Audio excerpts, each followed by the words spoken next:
What's up, losers? Today I'm back with some more r/fatlogic hijinks. Checking out a couple of posts that caught my eye, sharing my thoughts and observations about them, and having some fun. This is episode 152 in the fatlogic series. And I'm ready to be electrified by some life-changing fat acceptance takes. So without further ado, let's get into it.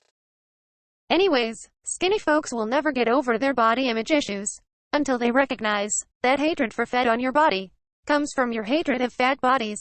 Validate, accept, and celebrate fat bodies, and even skinny folks will find that they accept their bodies too. Haha, wow. So the argument is basically, in order for you to love your own body, you need to celebrate my body. That seems rather self-serving, doesn't it? Not to mention, it doesn't really support the idea that fat people, like the poster, are the ones who are truly secure in their own body image. Because if you were that happy with your own body, you wouldn't need to go around trying to convince people to validate and celebrate it. You'd probably just, live your life as one does. And really, this whole notion of skinny people being especially susceptible to insecurity, and fat acceptance being the antidote, just doesn't pass the smell test. Like, pretty much everyone is insecure in some way, and there are certainly plenty of skinny people out there dealing with terrible insecurity. But I think it's pretty obvious to anyone who's willing to be even slightly objective, that fat people are, on average, more likely to feel insecure about their bodies than thin people are. I take no joy in that fact, but it simply is what it is. And the whole existence of the fat acceptance community, with its constant hysterics over trivial sheet-like before and after photos, stands as a striking testament to this insecurity. For people like this poster to try to flip things around, so that the fat activists are the confident and contented ones that the rest of society should be learning from, is laughable and embarrassing. I mean, get real, guys. Seriously. You aren't fooling anyone, haha. Obviously it's unhealthy to hate all body fat, or try to get rid of visible fat entirely. And if anyone, be they fat or thin, is dealing with these kinds of thoughts, I would encourage them to seek professional help. But the idea that we have to celebrate fat bodies, to stand up to this extreme thinking, is massively overstating the point. People should be comfortable with having fat. Yes, but they don't have to be comfortable actually being fat, because they don't have to get fat.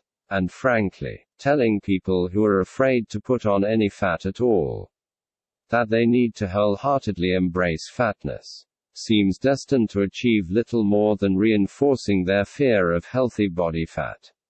So basically, I think this post is not only delusional in its framing of fat and thin insecurity, but also wildly off base in its recommendations for how to tackle the issue.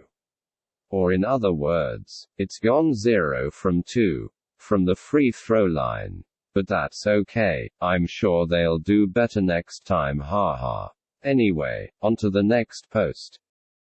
Perhaps there are those of you who ask, what about when someone's so fat it's medically unhealthy? Shouldn't you tell them to lose weight out of friendly/familial concern? Hell no. Why would your friends be a better witness to your experience than you are?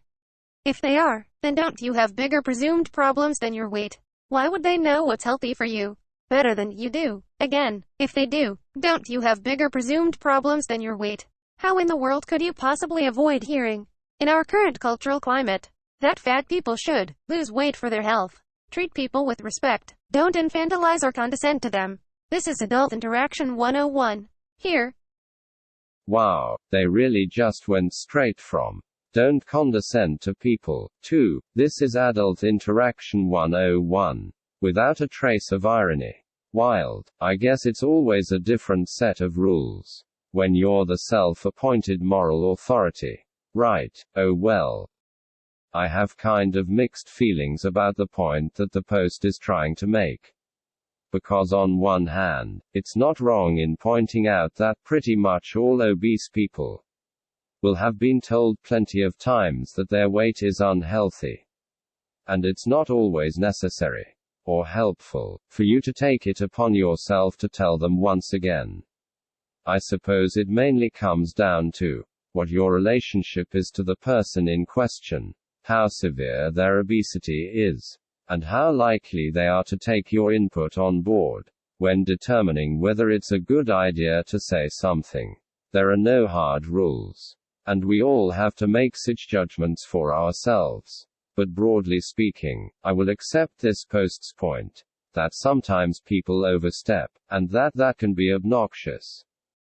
With that being said, though, the post's suggestions that fat people would be, quote, a better witness to their own experience than the thin friends and family members would be, and that they would know what's healthy for them better than thin people. Totally baffling. Like, for starters, what does being a witness to your own experience have to do with anything? Obesity is unhealthy. You don't need to have gone through a person's entire life experience to understand that if said person is massively overweight, it's putting him at risk. Bringing up the internal experience of fat people doesn't disprove this. It's just a red herring.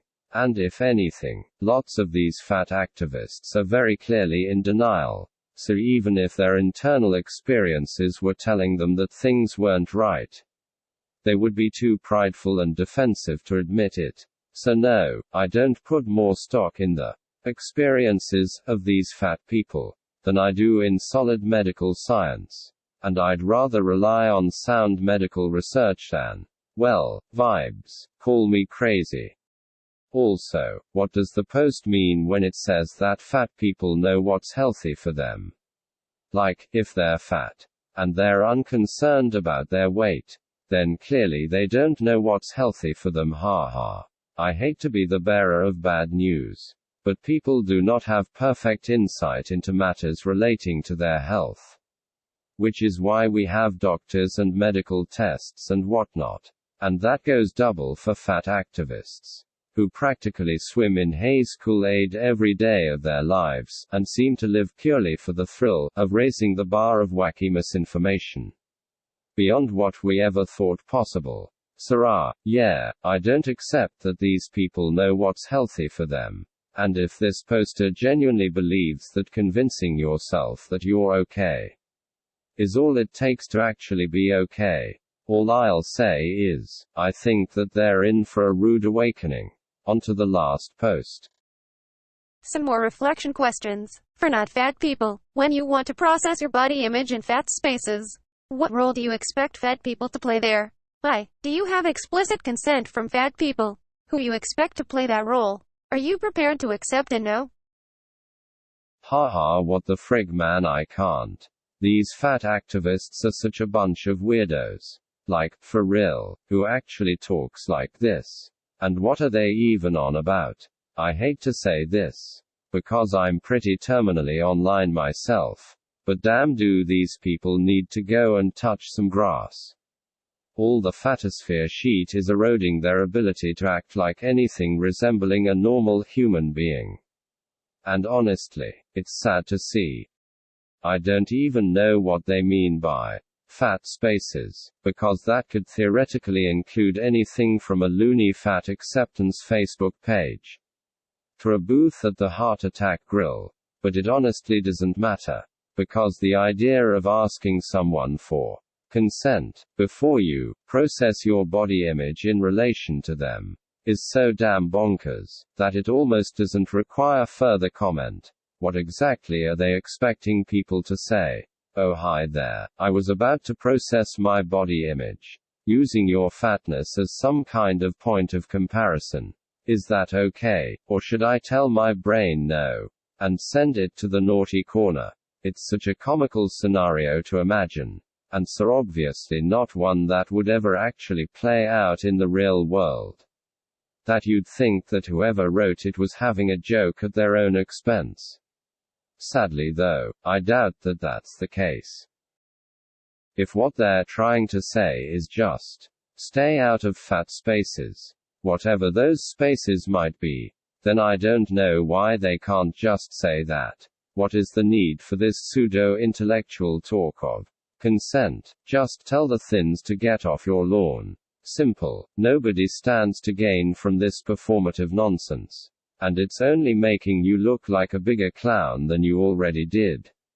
So really, why bother? I'm just not getting it. But then again, I'm not a fat activist. So what would I know, haha. Well, that's all I've got for you today. I hope you had a grand old time perusing these posts with me, and that you got something out of my commentary. What do you think? Do skinny people need to validate, accept, and celebrate fat bodies? Do obese people know best about their health because of their experience? Should thin people ask for consent before processing their body image in fat spaces? Let me know in the comments. As always, don't forget to like and subscribe, or I'll throw a Great Gatsby-style party to celebrate your fat body, and the whole neighborhood will show up. Just kidding, haha. Anyway, catch you later.